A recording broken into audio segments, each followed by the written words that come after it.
Tales by Tabletop is a story adapted from sessions of Dungeons & Dragons. It follows the saga of a trio of adventurers, Laeran, Rosjen, and Tim.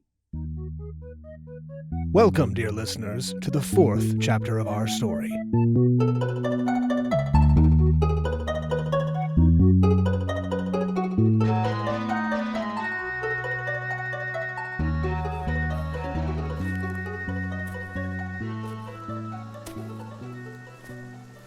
I am not dumb.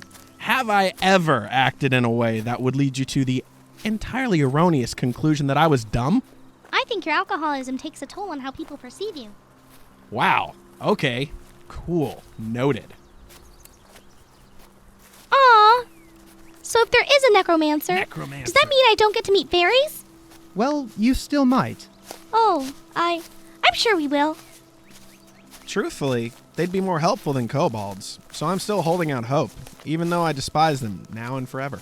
Will you keep it down? We are in their house now. We're in their house now, are we? I thought we were in a forest. Quiet. Did you hear that? Towards the left. Into a bush! Without hesitation or a second thought, Tim falls into a bush to his right. Laeran scans the area ahead and spots a clawed foot sticking out behind a tree, a black-scaled tail come out from another, and the frame of a crossbow from another. In all, he marks 6 hidden creatures, waiting to pounce. Ambush! Rosjen rights herself and readies her quarterstaff in one fluid motion. An odd calm settles on Laeran. They were lucky. The kobolds nearly had the upper hand. Rosjen runs at the one closest to them a few yards off the trail. She skids to a stop and swings her staff with both hands. Ha! She misses, but on the follow-through, she's able to use the butt of her staff to dislocate the kobold's shoulder. Ah!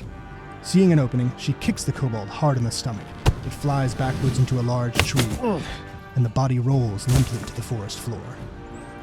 Ah! Another kobold breaks from cover to attack Laeran, its short sword drawn. It swings wildly, but Laeran deftly deflects the blade down the front of his shield and knocks the creature's sword out of its hand. Rosjen sees 2 more kobolds raise their crossbows and take aim at the distracted Laeran. Laeran, crossbow! Got it! Both crossbow bolts hit Laeran, but thanks to Rosjen's warning, he has time to shift his armor to blunt their impact. Tim carefully steps from behind the bush and unslings his guitar. This might sting a little. He grins and strikes a dissonant chord that seizes the kobold attacking Laeran. It overwhelms the creature, and it clutches its head as it collapses, dead. Laeran points and closes in on a kobold hiding behind a tree. Another! There! He cracks it on the skull, stunning it, but only for a moment. It rights itself, throws down its crossbow, and lunges at Laeran. I've got you, Laeran. Rosjen runs towards Laeran, her quarterstaff trailing behind her. She slides past the kobold with her staff outstretched. Ha!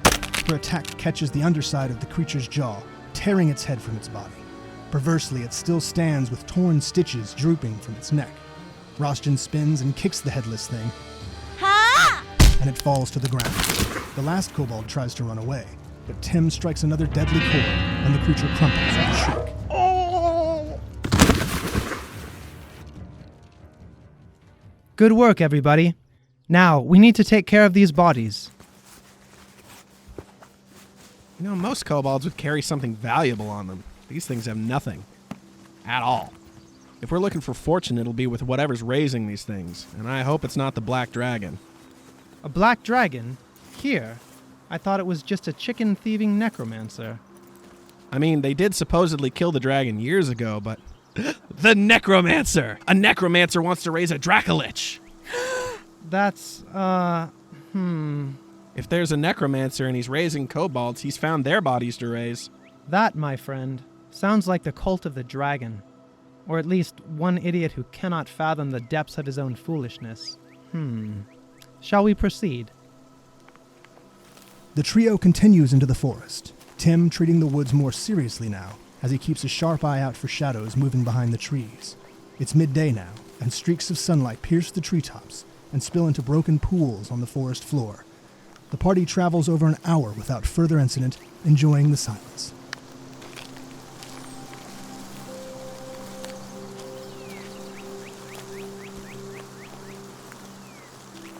However, eventually the silence is broken by a soft giggle that echoes through the treetops. Is that what the goody people sound like? Really, they sound like whatever they want themselves to sound like. But giggles in the trees? They own that. There's the slight possibility it could be a real child. Ah! You think it could be David? Suddenly, Rosjen's words are cut short. A tiny, winged creature descends in front of the party, hanging in the air upside down, glowing with a faint blue aura.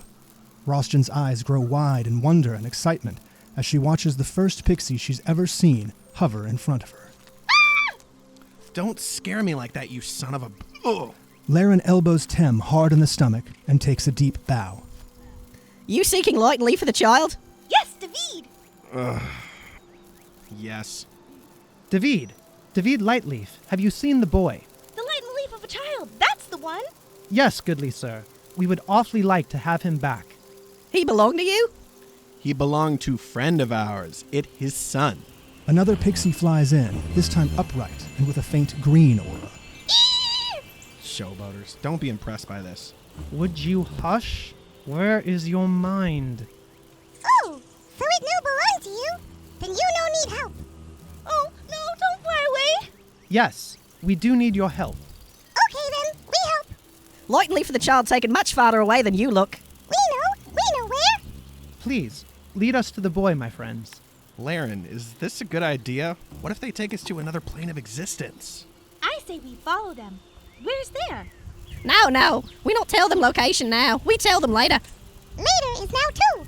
Yeah, time is a piece of wax falling on a rust monster choking on a rapier. May we continue, please? Is below, under. Cave? What? No, Yes. Wonderful. Tell us, what are your names? Her name is Trista. and his name is Bimmy. Up first to go down. Come, this way, follow. The two pixies fly forward at about 50 feet and wait for the three companions. Our heroes look at each other, unsure if they should be led by these strange folk, but they know they have little choice. Rosjen is vibrating with excitement at the opportunity to adventure with the pixies. Laeran continues to take the cautious approach, mindful not to cross these magical mischief makers. Tim, however, is not pleased with the situation and wonders if it might have actually been easier to deal with the kobolds. These are the lamest fairies. Oh, they can't all be that bad. Don't be such a wet axe beak. Come on, hurry up.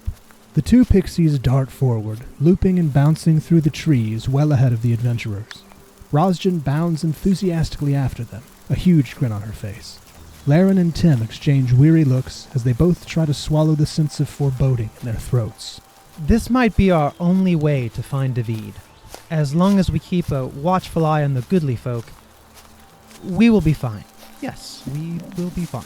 Laeran picks up his pace, walking faster and faster, breaking into a clanging jog. He passes Tim and quickly catches up with Rosjen. Tim sighs and trudges begrudgingly ahead. For what it's worth, I do not agree that this is a good idea. This will end in tears, and I will savor them. The pixies lead our heroes on a twisted path through the forest until they finally come to a stop at a strange tree growing out of a fissure in the base of a large boulder. The two pixies flit to a large branch high above the ground. Up. Come, jump. What? Way up there? Sorry, but I don't really do trees. Rosjen walks toward the boulder and finds a foothold, her eyes still glued to the pixies. This shouldn't be too hard. Just climb up the boulder here. Whew. And jump! Yay! After several deft swings and leaps, she lands gracefully on the tree branch. Tem, let me go next. We shall see how sturdy this branch is. If it can bear my weight, it should be able to hold all three of us. Laeran awkwardly follows the same path Rosjen took up the boulder. His armor bangs and scrapes against the rock as he climbs, and eventually manages to position himself across from the branch. He steadies himself, sucks in a large breath, and hurls himself across the gap, landing on his feet next to Rosjen. She grabs a hold of his arm to steady him. Ooh. That branch looks like it's struggling a bit under the weight. It certainly feels like it, but should hold all of our weight. What the devil are we doing up here anyway? I don't know. I was looking around, but I don't see any signs of David anywhere. Tim stares at the craggy surface of the boulder and wipes a hand across his face. Damn it. This. He sighs in resignation, finds a foothold, and, after several near slips, climbs to the top of the boulder. Come. Why? What's up there? First up, then go down. Roz, is there a hole in the tree? Not that I can see. So, now that we've come up, we need to go back down? Where do we go down? The pixies ignore Rosjen and float closer to Tim. You must make the leap yourself. The down not as bad as you think. Rosjen reaches out her arm for Tim to grab, but he jumps the 5-foot gap with ease. The branch gently rocks under the added weight. As he rights himself, the pixies fly down the twisting tree trunk, twirling and laughing all the way. Tim throws his hands up in exasperation. I knew it. Laeran, I told you. They're playing with us. This is pointless. So what? I like playing. Let's keep going. Come this way. Rosjen slides down the trunk of the tree, grabs onto a low branch, and lands on the ground. Tem, my friend, this is our best lead. Let us go just a little further. Have some faith! Laeran's armor catches on a branch, and he loses his grip and falls, smashing repeatedly into branches on the way down until he lands flat on his back. Oh God, not again! Oh, my elbow! Lying on the ground, stunned, he tries to regain his breath. Rosjen and the pixies rush over to Laeran's crumpled form. Laeran! Are you okay? The down much worse for you, though. It's never the fall that kills you. Always the landing.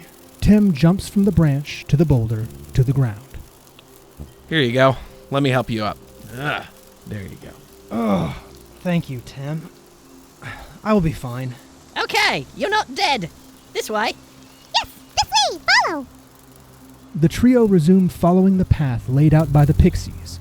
Bimmy and Trista, far faster than their companions, fly ahead and play with some birds in the treetops while they wait for the party to catch up. The sunlight continues to dapple the forest floor, with the occasional squirrel scampering through the pools of light. Laeran continues to keep a watchful eye out for kobolds, while Tim keeps a watchful eye on the pixies. As they continue through the forest, the terrain becomes hilly, with an occasional cluster of rocks rising from the earth. Soon, the group arrives at a massive tree, its trunk more than 50 feet around. Rosjen's stomach growls. To go up first, then go down. Rosjen tilts her head at the tree curiously. But we've already gone up first, then go down. Nope, not yet. They're just being assholes. Laeran punches Tim in the shoulder and gives him a stern look. If the pixies did hear Tim, however, they hadn't shown it yet. They merely point to the tree trunk. Do you want us on top of the tree again? Now, go into the tree. Laeran crouches at the base of the tree and begins to feel around. I have seen this before. There has got to be a knot or a latch on this tree to open a door. Maybe it's down here somewhere. I think it's more simple than that. We might have to do literally what they say. Tim takes a breath and steps forward, his arm outstretched. The side of the tree ripples with a blue light, and Tim steps through it, unimpeded.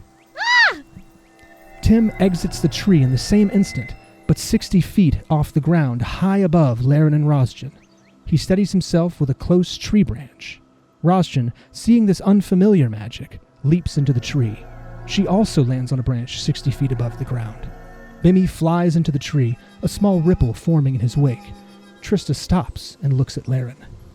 Come, go in. Oh, bother.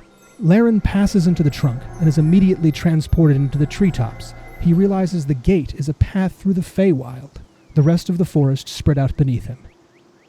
The sprites point to a tall cluster of stones surrounded by debris. In the middle of the cluster is a dark, ominous hole. Oh no! He must have gone into that hole in the ground. I feel like there was an easier way this could have been done. All right, let's get the boy out. Tim pushes against the spot where the gate let them out, but all he feels is solid tree trunk. Hey, Trista, can we go back now? Nope, it is too late to go go back. You have already chosen. You cannot go back. So, how do we get out of the tree? Fly? Tim shoots Rosjen a panicked look. Laeran glances down. A 60-foot fall would make for a painful landing. It's okay. I have some rope in my pack. If I can just get to it. Oh, Bimmy, can you make me fly? Yes. Will you allow us to magic you? Yes, magic me. That is a terrible idea. I knew I should have learned how to feather fall. Bimmy flies in circles over Rosjen's head, a little bit of dust falling from him. As it sprinkles down, Rosjen feels herself getting lighter and lighter until she lifts off of the ground. What is this? What is this? This is amazing. It's like a jump, but I'm not landing. All right, my good sir. You may magic me as well. Fine. Hit me. Bimmy flies over to Tim, and Trista flies around Laeran, sprinkling pixie dust over them. Both feel themselves becoming lighter, but for Tim, something is horribly amiss. Oh no. Tim wraps his arms around his stomach, gasping in pain as he begins to shrink down, black pinions sprouting from his body, becoming feathers. His face contorts, his hazel eyes turning small, orange, and beady, and his mouth juts outward and hardens into a shiny black beak. Tim, my good man, it seems you've been turned into a raven. Rosjen is the first to jump off the tree branch. She descends gracefully, performing somersaults and acrobatic leaps through the air on her way down. Laeran steps forward and allows the slow fall to take its course, all the while keeping himself an arm's length away from the tree. Tim glares as much as a bird can glare at the pixies, and hops off the tree branch, awkwardly fluttering his way down until he lands roughly on the rocky ground. He begins to hop around, looking for something to eat. Tim, I do not think you have a very good grasp on the basics of being a bird. He's flying a little awkwardly. Tim stops hopping for a moment, hisses, and shakes his feathers, shivering with contempt at the forced pun.